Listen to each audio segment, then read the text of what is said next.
You ask Tiger to calculate. This deals with finding the midpoint between 2 points. The midpoint between the 2 points is 44.5, negative 27.5. Let's solve it step by step. Plot the 2 points and calculate the midpoint using the formula.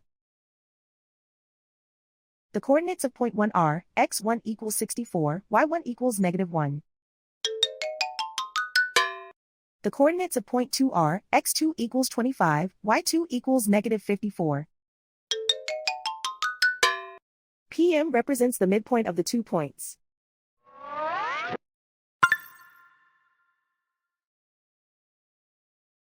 Use the x values in the midpoint formula to find the midpoints x. x1 equals 64. x2 equals 25.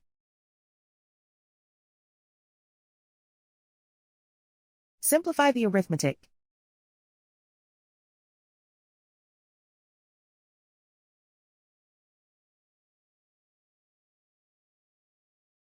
Use the y values in the midpoint formula to find the midpoints y. y1 equals negative 1.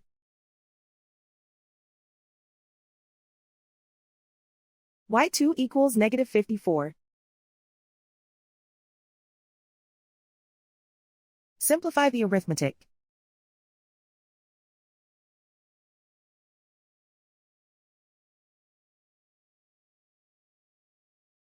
And so, the midpoint is 44.5, negative 27.5.